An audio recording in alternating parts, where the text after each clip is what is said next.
Good evening. Welcome to the East Hampton Library. This evening we have Amy Turner discussing her new memoir, On the Ledge. Just a little bit about Amy. Amy holds a degree in political science from Boston University and a Juris degree from New York Law School. After practicing law for 22 years, she changed careers and became a 7th grade social studies teacher. And also with us tonight in conversation, we have Joanne Pilgrim. Joanne is a writer and editor and writing coach and formal journalist, also from East Hampton. And please join me in giving a big hand to Amy Turner.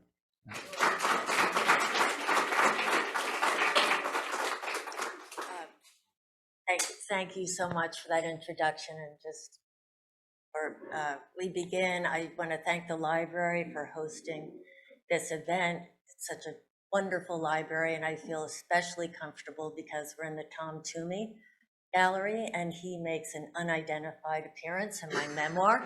So wherever you are, Tom, and so it's wonderful. And I want to thank Joanne, who was the first editor to look at my manuscript, and she gave me some wonderful comments and a lot of encouragement. So thank you all for coming.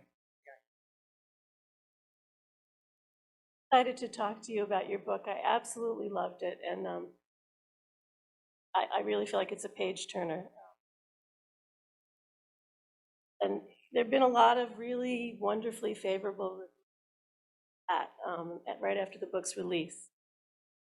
Some of them have called it a memoir of self-discovery, family memoir that addresses intergenerational trauma, but with a, quote, thread of hope throughout.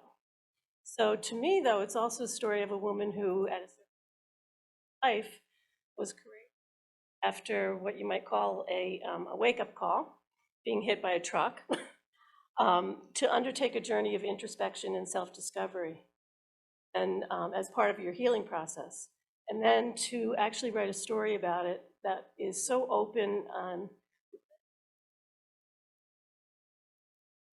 Just a brief overview of the book, and then we can. I'd love to. So back in 2010, I was crossing Newtown Lane, crosswalk. There was a sign that said, "Stop for pedestrians." And a pickup truck came out of Pleasant Lane, made a left-hand turn, mowed me down, and apparently dragged me 20 feet. Miraculously, I think, I didn't have any internal injuries, no broken bones, but of course I had a concussion and other issues. So during the recovery process, I found myself not only recovering from the trauma of the truck, but also healing a much more deeply buried trauma, which occurred when I was 4.5. My father climbed out of his hotel window onto a ledge and threatened to jump. He hospitalized for a year after that. My mother was at home with the 4 of us. She was an active alcoholic at the time. I didn't find out the facts, what had happened, until I was 16. So that's the overview of, and there is some humor in there. Yeah, despite the fact that you were writing about very intensely emotional, and upsetting material, you've managed to do it with a lot of levity. And my perspective, that really helped the reader just kind of stay with it. I mean, things that were hard to read, but you didn't have to turn away from it because even tough material. So that humorous kind of matter-of-fact way of telling things come natural. Yes, it did. I mean, I come from, my parents both had great senses of humor. My siblings are very funny. I think the 4 of us loved to laugh together. It was our defense mechanism growing up in that household. And it certainly is what I resort to when I need to avoid something. And I was even doing that as soon as I was hit by the truck. And maybe I'll read something in a minute that shows you that. But in the writing of it, an editor said to me, a writing coach said, Amy, just almost after every scene, practically every paragraph, just as you're getting to something deep, difficult, you take a left-hand turn and crack a joke. And I thought, that's just not possible. How could I do that? And I went back through the manuscript and I was shocked. It was so much glibness, and I really had to go back and see, okay, what is it that I'm avoiding? What am I too afraid to look at? And so I ended up having to remove a lot of the humor because it really was just a distraction. But then I went back and had to keep and kept what related to the story and what advanced the story. And I'll read from this part. So at this point, I've been hit, and I'm lying on the lying in the street, and the truck was on top of me, and they've moved the truck off of me. And so finally, I can breathe because I'd had the dry cleaning my head, and I couldn't breathe, and finally got that off me. So, and at that point, I wasn't sure I could remember my name. So I said to them to tell the dry cleaners, because I'd just come from there. For me, the best defense is always humor. I tried to speak loud enough to block out the worried conversation of the people crouched around me and tell the story of the time I unwittingly dropped off a squirrel along with my clothes to be dry cleaned. It seemed impossible to me that a squirrel would have made my sweater its temporary home and then have had the survival instinct to make it all the way to the dry cleaners and wait to hop out until what it perceived to be the opportune time. It was just as well that a man with a deep booming voice shut me up. We know who you are, we remember the story. I learned later that it was Al, the owner of the dry cleaners, and lucky for me, the best EMT on the East End. God knows he was probably sick of the story. They tried to move me, but I didn't want to know what had happened to the back of my head, to hear that I had a gaping wound or that my brains had spilled onto the sidewalk. Each time they tried, I yelled that I was going to throw up or that my head was going to burst. Men hunched by my head on my left side. I knew they were men because of their low voices. Where does your head hurt? One of them asked. Good fucking question. It just bounced on concrete. An image of a melon smashed on pavement came to mind. Good question, but I couldn't remember the words left or right. I could only picture the truck. Driver's side, back seat. I hadn't meant to be funny, but they laughed. You mean left side of your head toward the back, one asked, translating. Yeah, I replied. There are many stories about, people who get a wake-up call in life, whether it's a health, and that causes them to go back and re-examine their life and unresolved things. That you had a wake-up call, rather abrupt, but you've talked about how you didn't immediately decide to examine your life, and that process is what you share with us in the book, but what prompted you to finally go back and kind of delve? Well, initially after the accident, my acupuncturist, my therapist were all urging me to write about it. And honestly, I was like as petulant as a toddler, like this door would clang shut. I'm not writing about that accident. And I just made jokes about it. I had a really good stand-up routine on it. I just wouldn't write about it. But finally, about a year and a half later, I happened to be writing a thank you note and so forth, and it rushed out of me. But I think from my recovery involved somatic-oriented therapies. Acupuncturist, luckily for me, was studying those kinds of therapies. And so I believe that the writing finally came because through that therapy, I was able to finally have some kind of distance and space within me and locate an area of safety from which I could finally write. And so I wrote it, and of course it took a long time, and it was a work, but I wouldn't give up on it, even though I kept saying, it's 8.5 by 11, it's the size of my desk drawer, just put it in there and close it and stop. But I didn't, and in retrospect, I think that I felt the strong imperative. It wasn't conscious at the time, but I think having had these two random events happen close in succession, the accident and my brother died totally unexpectedly a month later, somehow subconsciously, I just couldn't live with these two outlying incidents. And I needed to see if I could integrate them into the narrative of my life. And this wasn't conscious, but I realized that's what I was doing, because in looking at the vulnerability I experienced at the accident, it brought me back to that initial seminal event in my life, which is vulnerability I felt as a 4.5-year-old and what my father must have felt when he was on the ledge. Talk a little bit about what ways the writing.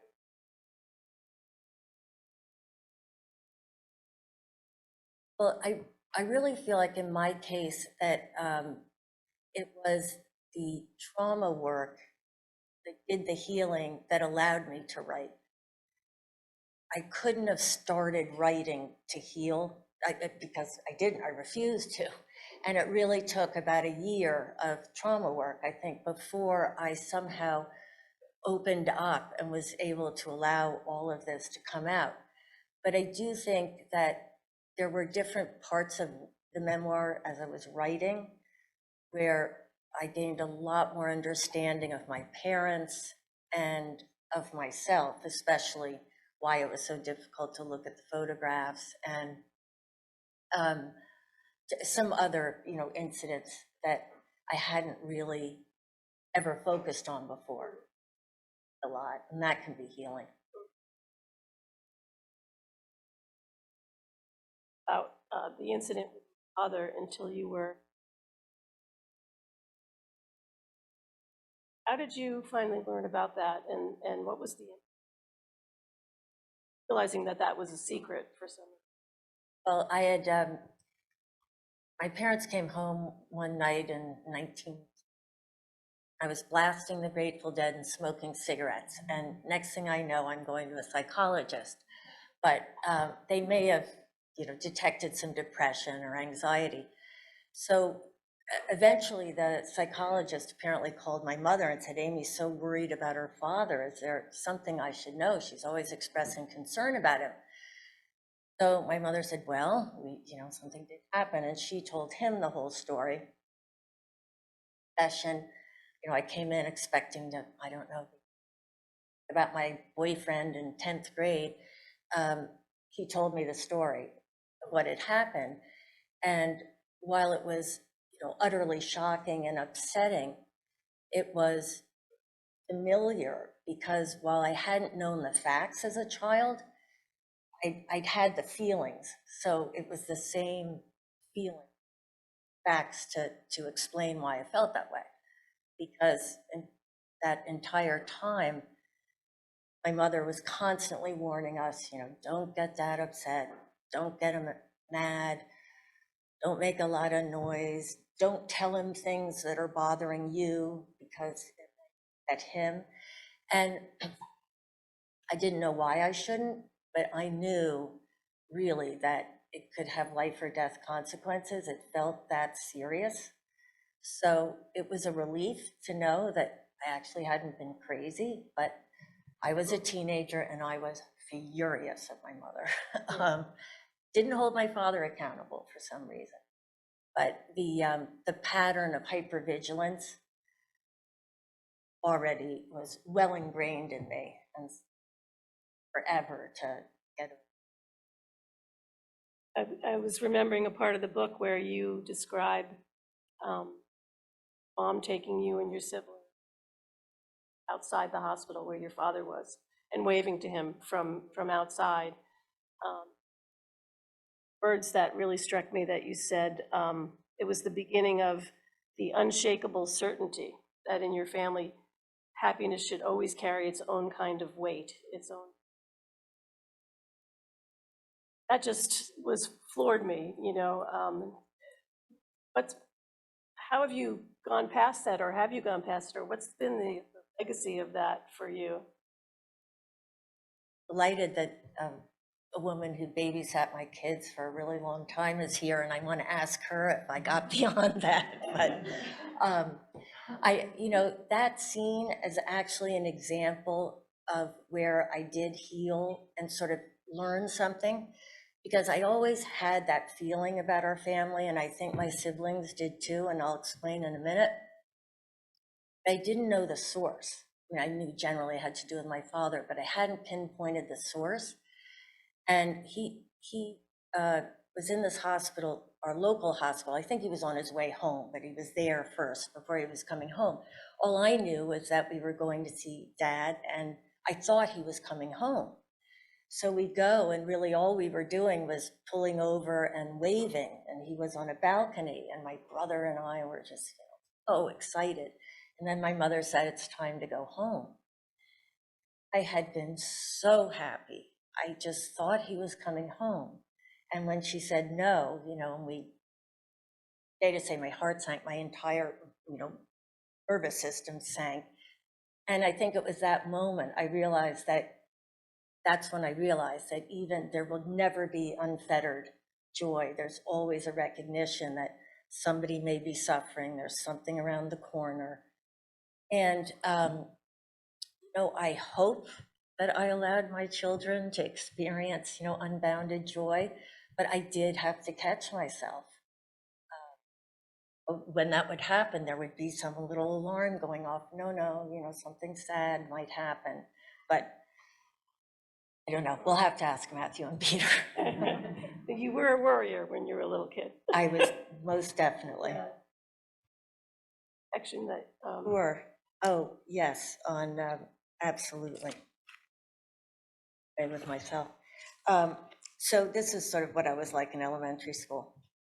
I worried in elementary school. Forgetting my homework, a routine occurrence for other 8-year-olds, would reduce me to sobs.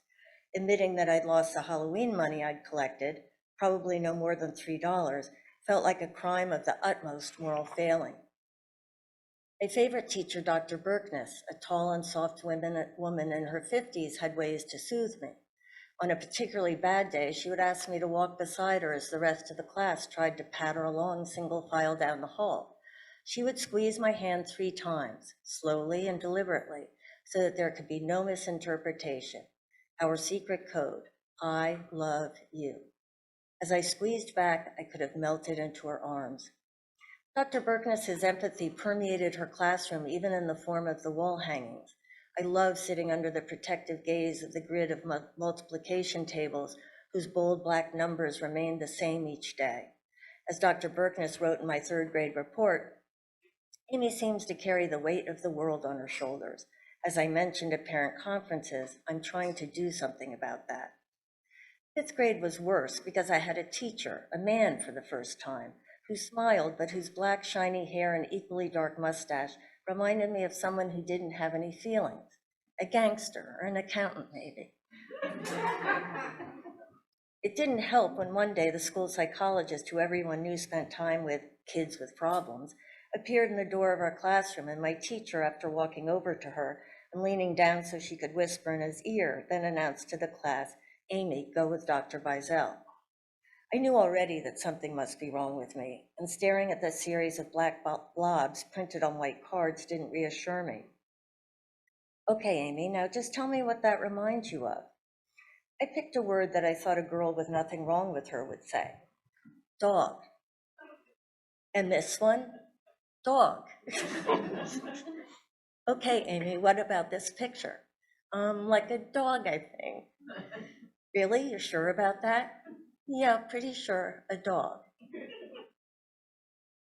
No one ever told me why I'd been sent to the school psychologist, but as far as I could tell, nothing changed after that visit. I continued to worry. Not only do you tell your emotional truths in this book, child, and things happening that you were feeling, but you don't really know what's happening. And you also paint a picture of your family at a real particular time and place, but also family with all the quirks and idiosyncrasies at once. Right. So what was it like to look back at your parents and deal with passion and understanding? Well, I mean, it would have been a different book had I, of course, been able to write it at 20 or 30, but really helped to be writing it after I'd had children, and I could understand the challenges they faced much better as I'd experienced parenthood. And so I think just the fact that I'd lived a pretty full life and I had seen their entire lives really gave me, an understanding. And I really came to recognize that it's, it was amazing that they both did as well as they did with, capacity that was limited. My mother was an alcoholic who, soon after my father went into the hospital, took her last drink and became a very highly sought after member of AA for the rest of her life. And she suffered terrible childhood losses, loss of a mother and a brother before she was 5. And then, of course, my father's issues. So I think really it was the age and writing about them, trying to get into their heads more, made me understand they did the best they could. But they definitely have their quirks. And should I read that part? Yeah. All right, here's a typical dinner scene. So this is, I'm talking to my psychologist at the time. I told him about our family dinners in the dining room where my parents sat at the ends far enough away from each other so that my father could pretend he didn't hear my mother muttering under her breath each time he prolonged dinner with long explanations of topics of interest only to himself, or excused himself to retrieve something he'd forgotten. When he suddenly interrupted birthday dinners to go get something, we would eventually hear the sounds of papers rustling as he hurriedly wrapped a present for the child whose birthday we were celebrating that night. Other evenings, he'd leave the dinner table for shorter periods, his well-worn volumes of Shakespeare, Aeschylus, easier to locate and bring back to the table promptly. Then we'd be treated to some form of edification. I rarely understood what he was reading out loud to us, but at least it was usually in a language I recognized. One night, as my father began reading Beowulf in Middle English, I could hear, "For God's sakes, Harold," rumbling like distant thunder from my mother's end. But my father continued unfazed by his family's lack of interest. When these family dinners finally drained the last drop of patience from my mother's admittedly low reservoir, she would cut him off with an exhale that would have blown out the birthday candles of an octogenarian, followed by, "Harold, the children have homework." Each word spit out in that "I mean business" tone she used when she had stopped 3 toddlers dead in their tracks. Talk about the photograph of your father when he was.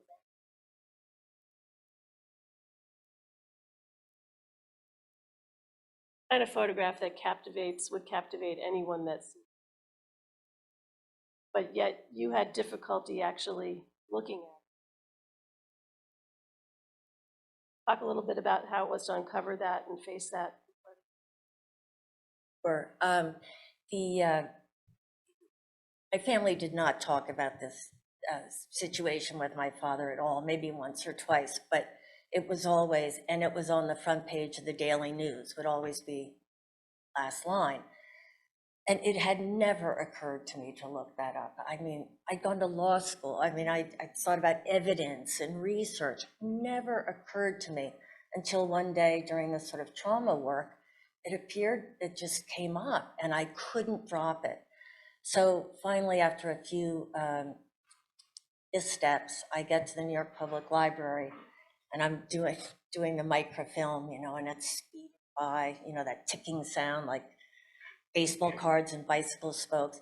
And finally, I see this, white figure in a black void. And there was my father, and sure enough, it was below the fold on the cover of the Daily News, and a few lines of type and his name.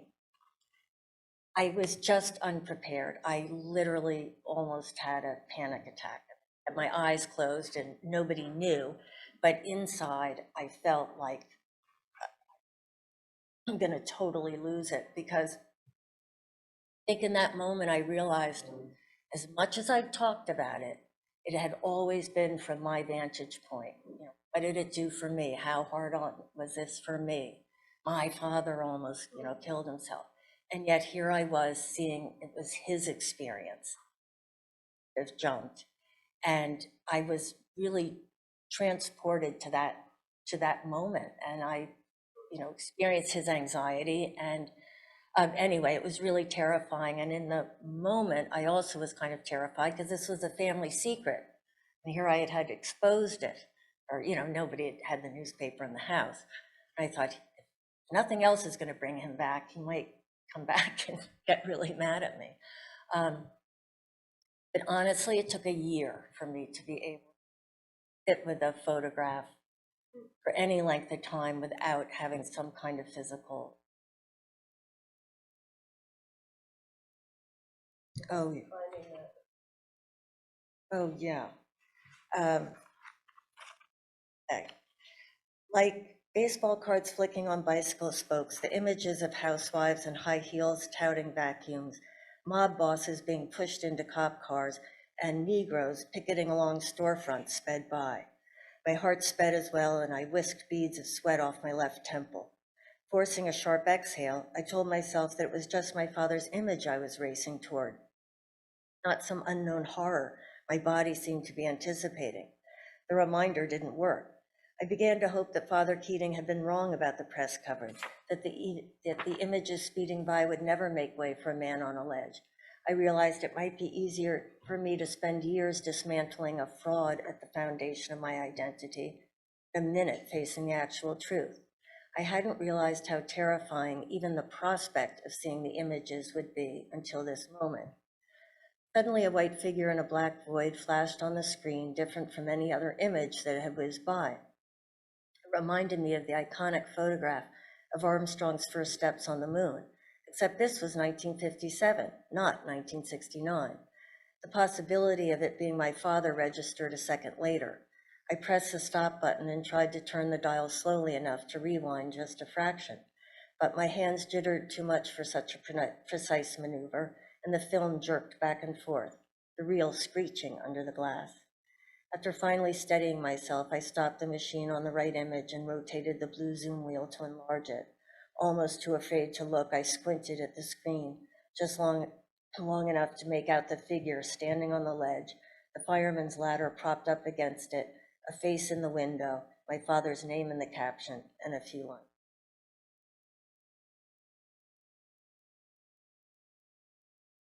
Talk a little bit about your writing process and your voice as a writer. You had 2 careers.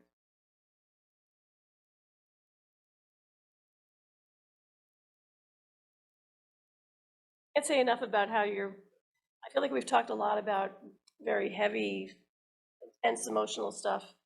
I can't say enough about how your voice is so easy to read as a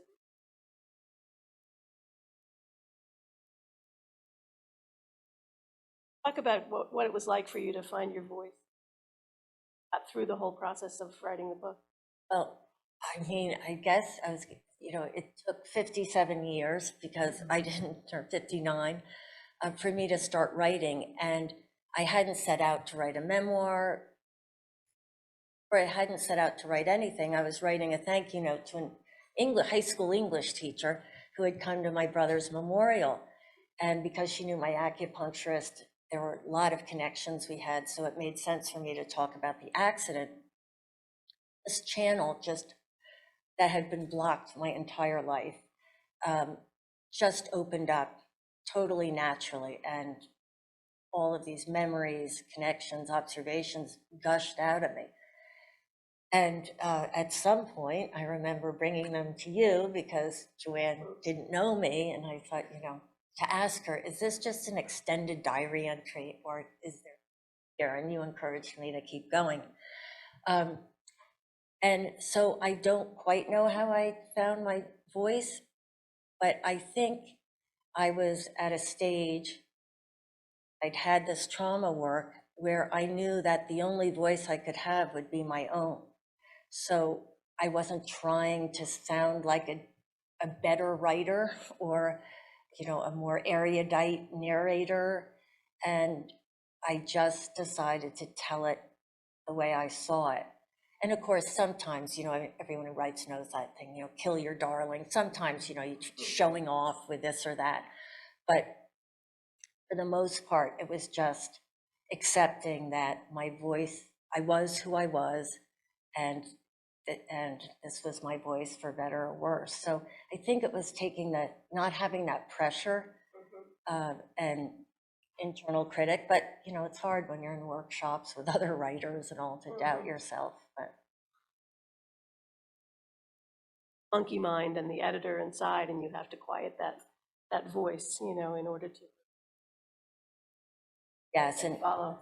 yeah, I felt very fortunate, and my parents had both passed away, so I wasn't worrying about that, and I didn't tell my siblings, so I was really just doing it quite privately.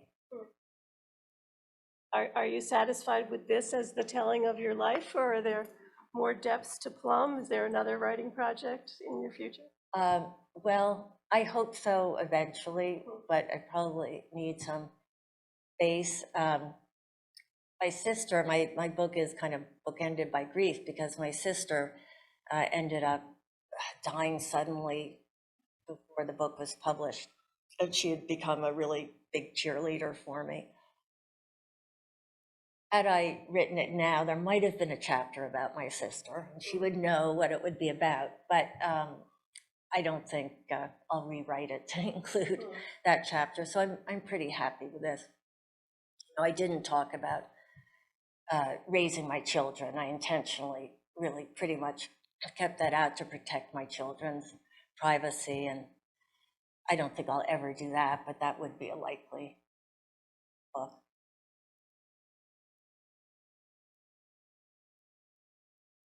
Own life histories. Yeah, yes, I don't recommend that. I was just desperate. I think number one is really silence the internal critic. And when you're thinking, oh, how can I do that? You just say to yourself, I can revise.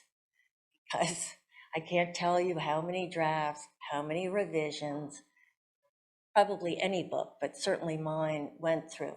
So just to allow it to come out, and just any impulse to just follow it. I would think that, and if you are writing about difficult topics, to try to have identified some things, or you do that give you solace and comfort and joy, so you can go to them, and to also space it out. There were times, where I go months without writing, putting it aside, and that was good. You have to give it some air and some distance, as it can affect your health, really. Back with fresh eyes. Yes, After a little time. right. And I will say I was afraid when I put it aside, that how can I get back into it, but get away from it. You get right back into it. Yeah. Maybe time for any questions? Got people on Zoom too. I don't. If anyone has any questions in our audience at home, please feel free to type in the chat, and I will reiterate your question. If our audience in-house has any questions, please raise your hand. Couple of questions here, right?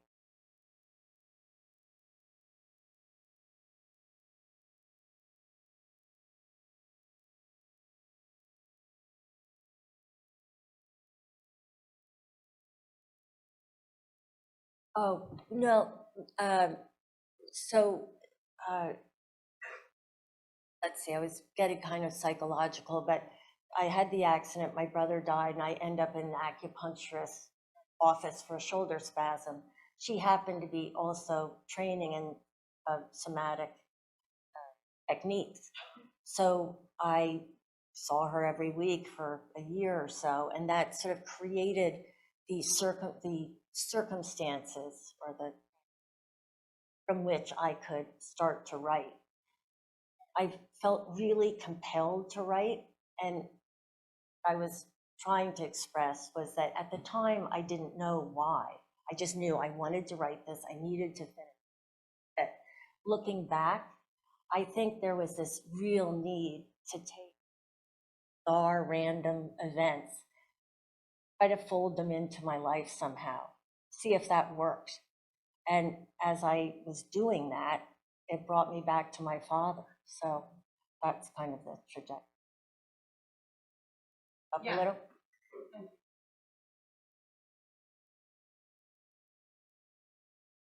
Ellen. How did you decide to structure the book? Thank you for asking me that. So originally, I just started with the accident, and then I would do flashbacks. And, my first workshop, people said, my God, we're as dizzy as you were after the accident, because it's time traveling like crazy. So I had to figure out a way to make it easier on the reader, because the way I see it, I'm carrying around my past baggage, I'm thinking about the future, and I'm actually in the present, so I see it all at the same time, but it doesn't work on the page. Was really fortunate. My writing coach at the time, Hope Edelman, made a suggestion. She said, why don't you do an A line and a B line? And the letters were perfect. A for accident, so take the accident and move forward in time. The B line is your backstory, or Bronxville, my hometown, and start there and move forward. So I alternated those chapters from the A line, but taking that initial manuscript and going through it and figuring out what's A, what's B, put them on color-coded index cards, then put it on a poster. Ed's mind is really, it was unbelievable because I'm not organized. But eventually, I just placed the cards and then went back into the manuscript, cut and pasted, and worked from there. And amazingly, it worked, but I didn't know it was going to. So it was really daunting. Bravo, especially the colored ones. Yeah, definitely. We have a question from the home audience. We have a question. Do you have suggestions to families about whether or not it's good to keep secrets like the one your family kept about your father? Oh, thanks for that. I'm not a psychologist. I don't have any psychology training. So I'm not qualified to give any kind of advice, but I think there's something to be said for creating safety for children and understanding that the child knows something, they're picking up on it. So there's really no shielding them. So you have to start there. I mean, you think you're not telling them so they don't know, they know. So how do you deal with that? And I think it's to create safety for the child so that no matter what they're feeling, they also feel that mom and dad are taking care of it, or they're okay, they don't have responsibility, everything will be fine.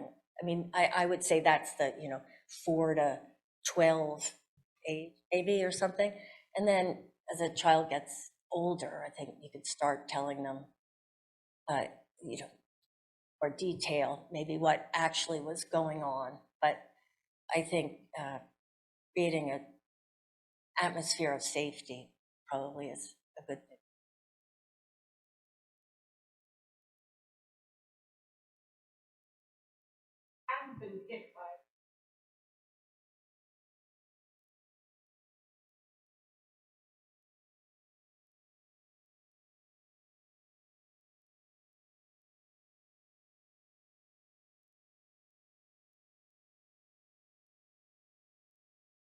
I don't think so, because I really believed I'd done all the work I needed to do. It's been a lot of time in therapy over the years.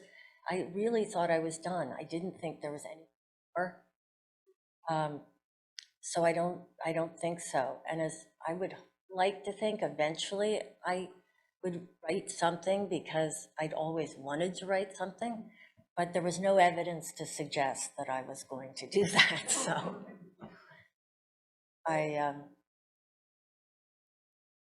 We have a question from the audience at home. It's an observation slash question.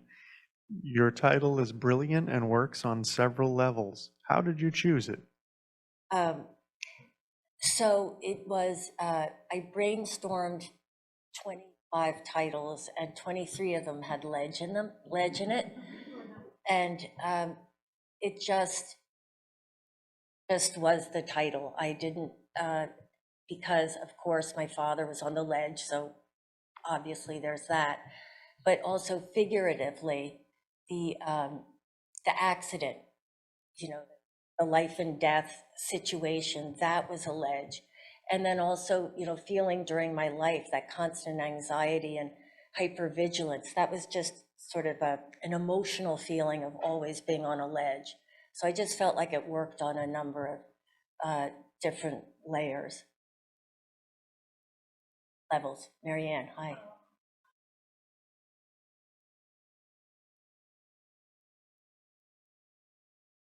You know, I am so grateful. I did not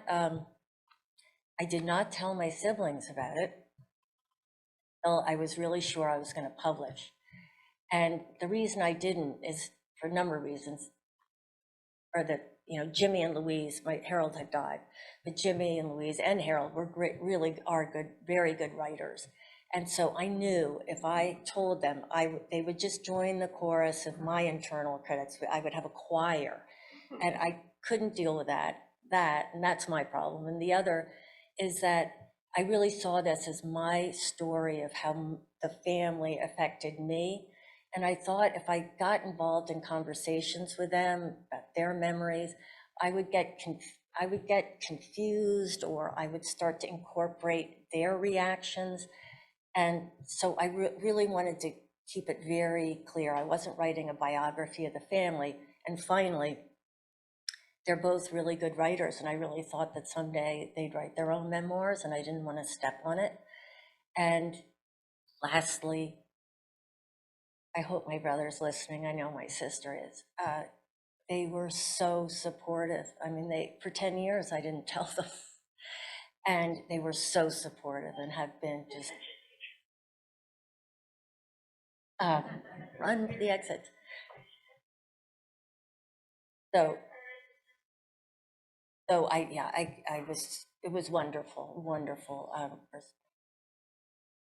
Should have hired my brother as my PR person. Save some money. Did you write about other relationships you had, other romantic, perhaps your husband? But Ed, I didn't have any other romantic relationships. You were the only one.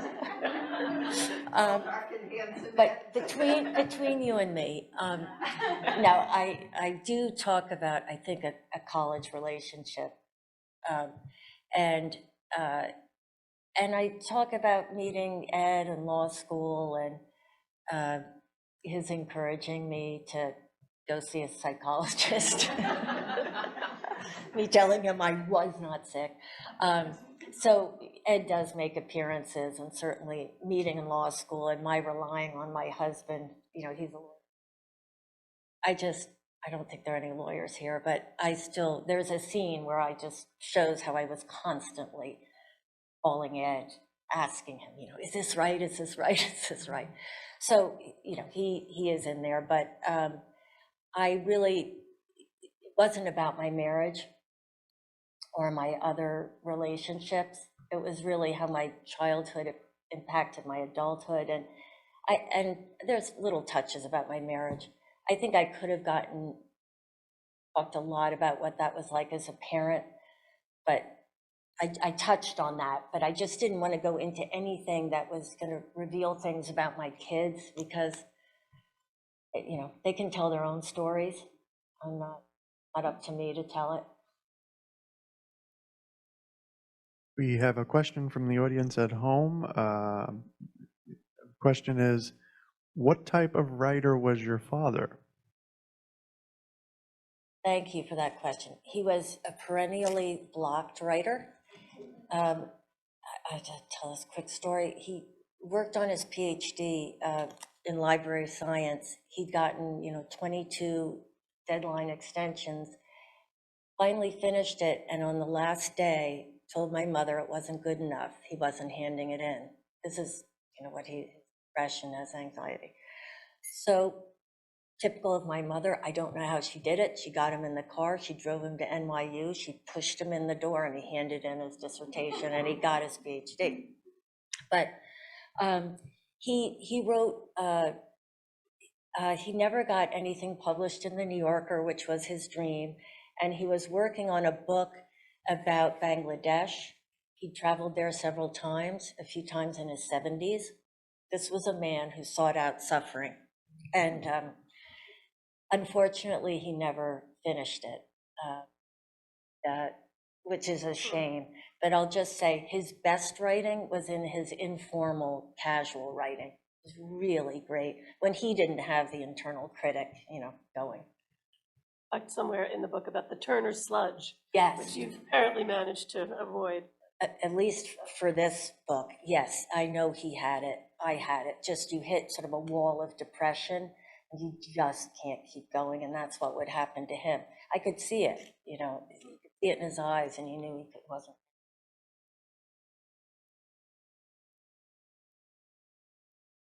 Do we have any other questions from the audience at home or our in-house audience?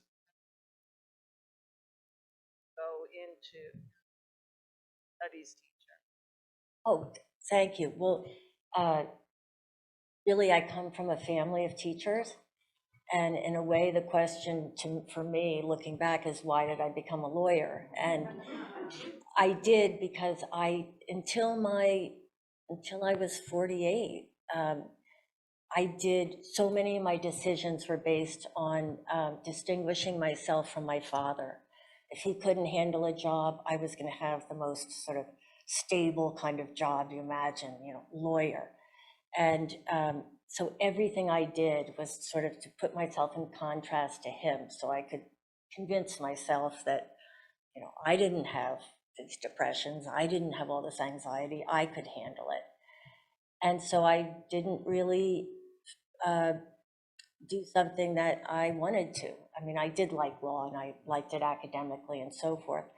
And so I had an experience of volunteer teaching, and I had this, just loved it. I had an experience, I'll shorten it and say, as a lawyer, I could never understand anyone who said they looked forward to going to their job.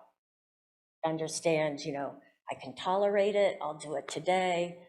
But after that first couple of days of teaching, I realized, oh, this is something I could look forward to doing, that I could love. So I did for 15 years. I don't know if I could have done it any longer.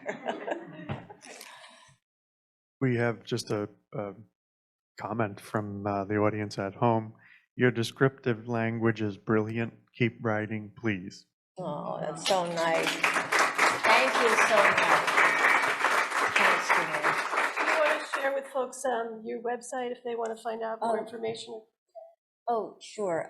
amyturnerauthor.com. And there's some resources there listed, books on different somatic techniques that might be interesting, and some pictures and more information about the book. And if you want to if anyone has another question or wants to ask me something or have a conversation, just email me. You can do it on the contact sheet, and I'm on the book, so I'm happy to. And this has been really nice. Thank you so much. And thank you, Joanne. Really appreciate it. Thank you. And if anyone would like me to sign a book, I'd be happy to. Thank you, Amy, and thank you, Joanne. Thank you for joining us this evening for tonight's author talk on the ledge with Amy Turner. If you like what you see, you can look us up at www.easthamptonlibrary.org. Our videos are located on YouTube. Our YouTube channel is ehamlib, EHAMLIB. And if you'd like to be on our mailing list, on our website, In the bottom right-hand corner, you can register your email address and you'll receive a blast email of all the events we have coming up. We'd like to thank you and have a nice evening.